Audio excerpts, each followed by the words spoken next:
Hello, my topic today is gender equality for domestic violence safe housing.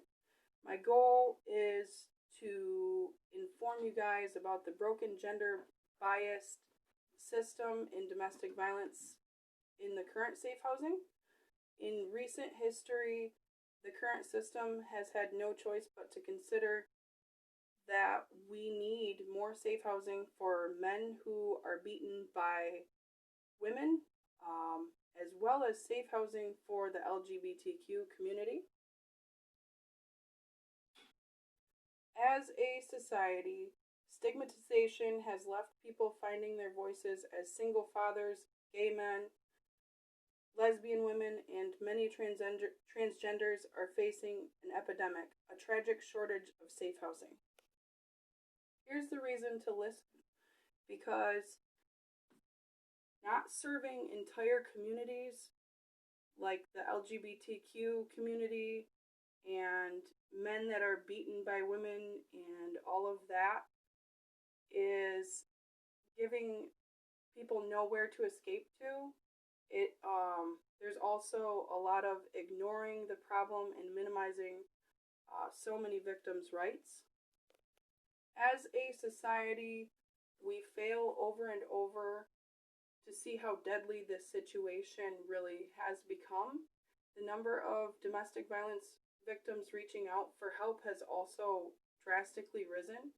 Something must be done about this. I do have some experience in my work history working for a local safe house at the YWCA. I was very proud to work for an organization that was willing to give an abused man a room in a woman's safe house. That's where my passion is coming from. They wouldn't have had to go through so many hoops if there was already a system in place for men to stay safe.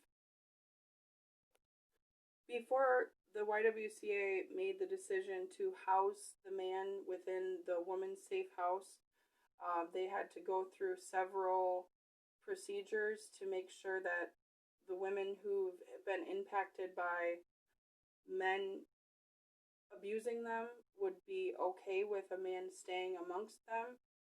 And it was a bit of convincing that he was in the same boat as far as being abused in his past.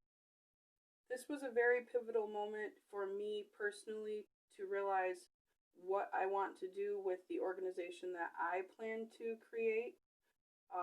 Equality for safe housing opportunities for all people. My passion comes from life experience as a victim of domestic violence that occurred within two long-term relationships in which the abusers were both men. In my case, the abusive relationship spanned from the winter of 2005 through the fall of 2018, and that's what led me to college to become an advocate against domestic violence. So that's why I'm here. My long-term goal is to start an organization that first fixes up houses needing renovation, to then create safe housing and transitional housing with an equal opportunity for all genders and sexual orientations. So today we will be going over the current system in place for domestic violence safe housing is biased and not serving all victims equally. As a society, stigmatization towards single fathers, gay men, lesbian women, and many transgenders are facing an epidemic, a tragic shortage of safe housing. The current system has no choice but to consider that we need more safe housing for the men who are being beaten by women, as well as safe housing for the LGBTQ community. Most domestic violence shelters are grassrooted from feminist foundations that are based on a peer counseling model instead of a less gender-biased professional psychotherapeutic model. So in recent years, there have been an increase of hotlines available, and while it's great that we have now more people to call, men have more hotlines to call. If the resources are not available on the other line of the phone, then what good is a helpline? We need the actual resources for them. and not just for men, for the LGBTQ community as well. Right now, there's not even enough safe housing for women, let alone everyone else. So the fathers and the men's right movements are gaining momentum as a retort to the problem that men do not have equal services available, and they're not even recognized as victims half the time. As a society, stigmatization has left people finding their voices as single fathers, gay men, lesbian women, and many transgenders are facing an epidemic, and that's the shortage of safe housing. Although a lot of men do not report the abuse, for the guys brave enough to come forward, the problem lies in them not having anywhere to go.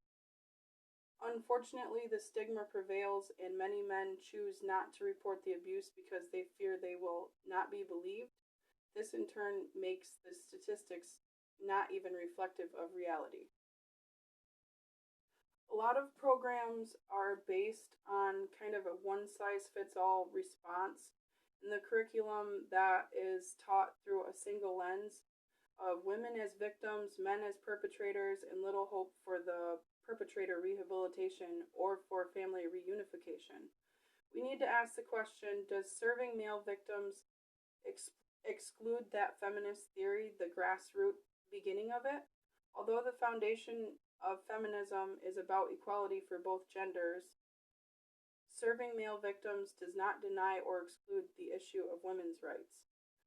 Crime studies and shelter studies support the traditional feminist view, while clinical data and national surveys support gender-inclusive approach.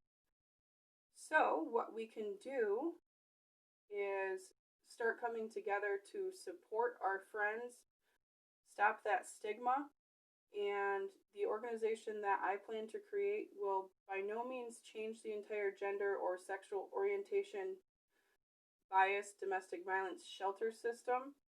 However, I feel that my passion is my best place to start. So I encourage you guys to be more open when a friend is going through something. Don't ever say something like man up, because we on all sides of it need to do better. Thank you very much.